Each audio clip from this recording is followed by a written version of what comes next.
pena.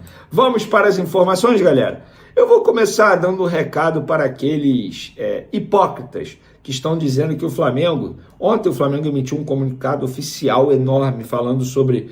querendo trazer tópicos importantes para melhorar o produto do futebol brasileiro, e um deles é Flamengo falando que é contra a grama sintética, ou melhor, de plástico, como o próprio Flamengo mencionou na nota. E eu vi muita gente recalcada, por sinal, dizendo que o Flamengo está sendo contra a grama sintética porque não consegue jogar bem ou não ganha as partidas disputadas em grama sintética. Para você que está desavisado e desinformado, ou que é mau caráter mesmo para dizer isso, eu fiz um levantamento aqui de 2023 até hoje.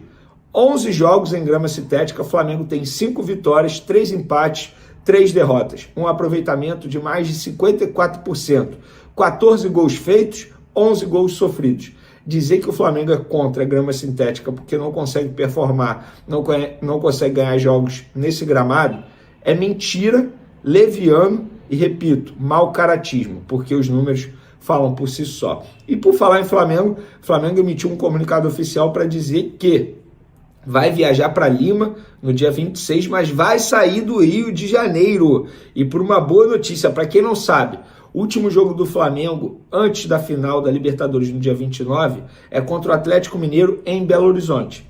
E aí muita gente estava especulando, dizendo que o Flamengo ia sair de Belo Horizonte e ia direto para Lima, porque o Flamengo precisa chegar no dia 26, 3 dias antes da final, que é uma regra da Conmebol. Mas o Flamengo não vai fazer isso. Sabe por quê?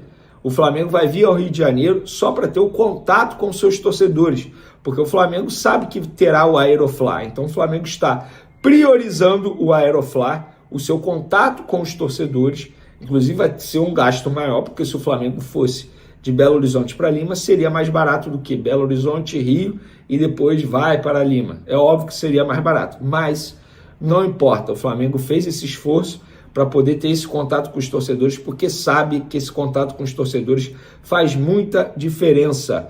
E o Aeroflá vai ser algo semelhante ao que aconteceu em 2019 e também em 2022.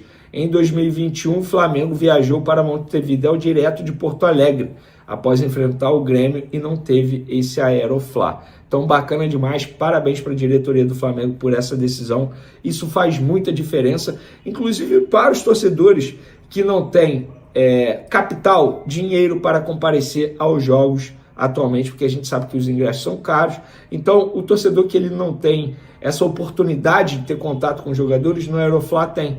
Ele de se fazer presente na história do clube. Isso é bacana demais. Parabéns à diretoria do Flamengo por essa decisão.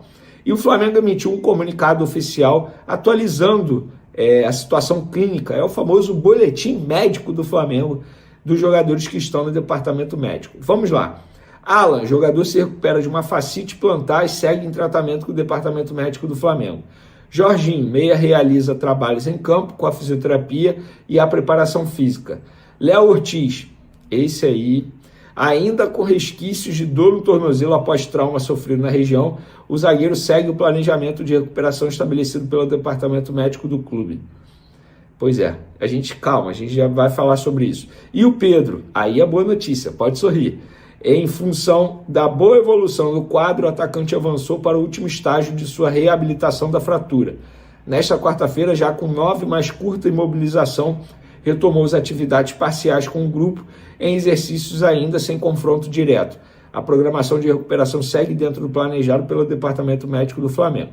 Vamos por partes. Eu vou começar falando da notícia ruim, digamos assim, e vamos terminar com notícia boa, que é isso que importa.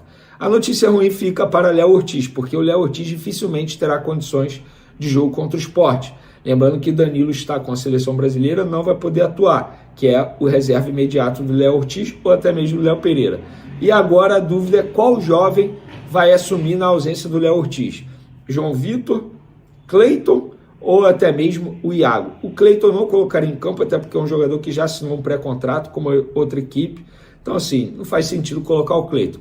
Eu daria a oportunidade ou para o João Vitor ou para o Iago. Para mim, esses dois jogadores, embora sejam jogadores jovens, mas os dois já mostraram que tem potencial, sim, para jogar com a camisa do Flamengo, ainda mais diante do pior time do Campeonato Brasileiro, que é o Sport. Então não seria tanta dificuldade desse jeito. E o Iago, querendo ou não, campeão mundial sub-20, sendo importante, já teve confrontos mais difíceis. O João Vitor também. Então eu colocaria um dos dois, e a notícia ruim é o Léo Ortiz, mas quem sabe ele retorna aí para o jogo contra o Fluminense no dia 19. Vamos agora para a notícia boa, que é o Pedro. Vocês puderam ouvir aí que eu falei que ele foi a campo. Vamos trazer mais detalhes do Pedro, mais apuração que não estava na nota oficial do Flamengo. Os exames dessa semana constataram que a fratura está em processo de consolidação. Isso é uma ótima notícia, ou seja, é sinal, digamos, vamos lá, eu sou leigo, mas eu vou tentar trazer um bom português para vocês. É como se a ferida estivesse melhorando. Ali está melhorando. Foi uma fratura, gente. Então o osso ele vai ficando juntinho, com o passar do tempo, com essa proteção.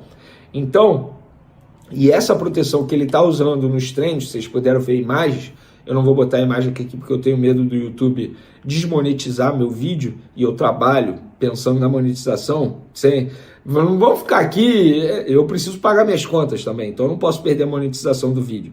Essa proteção que ele está usando no antebraço não é a proteção que o Flamengo projeta para ele utilizar quando ele voltar aos gramados. E por quê? Essa proteção que ele está usando no treino não é autorizada pela arbitragem para ele entrar em campo, pois é um material extremamente duro, rígido e que pode gerar perigo aos adversários. Então ele não estaria autorizado a entrar com esse material em campo. E a proteção de jogo será uma espécie de bandagem. Quem faz boxe, muay thai, como eu faço, sabe do que eu estou falando, que facilita ali os movimentos sem oferecer um grande perigo aos adversários. E existe a chance do Pedro jogar contra o Fluminense no dia 19. Isso não está descartado, a chance é boa.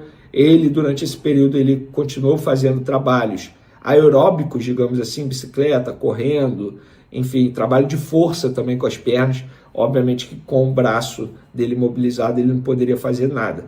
Mas só de ele ir a campo, treinar uma parte com o grupo, já é uma baita notícia que o torcedor tem que comemorar bastante. Então, a notícia ruim fica pelo Léo Ortiz e a notícia maravilhosa fica pelo atacante Pedro.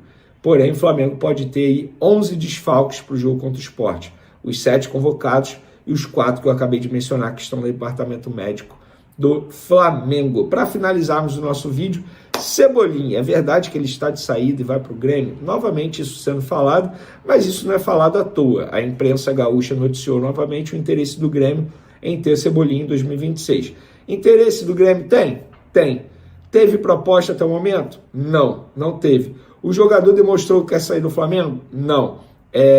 O Flamengo já disse ao jogador que quer negociá-lo? Também não. Inclusive, no meio da temporada, na última janela, os empresários do Flamengo, os empresários do Cebolinha foram ao Flamengo, conversaram com o José Boto para entender a situação. E a diretoria do Flamengo não quis negociá-lo. Não quis. Não abriu mão dele. É isso mesmo. Quis ter o Cebolinha até o fim desse ano, pelo menos. O contrato dele com o Flamengo vai até dezembro de 2026 e aí resta saber. O Grêmio ou qualquer outra equipe vai estar disposta a pagar pelo Cebolinha, sendo que 6 meses depois ele pode assinar o pré-contrato e sair de graça?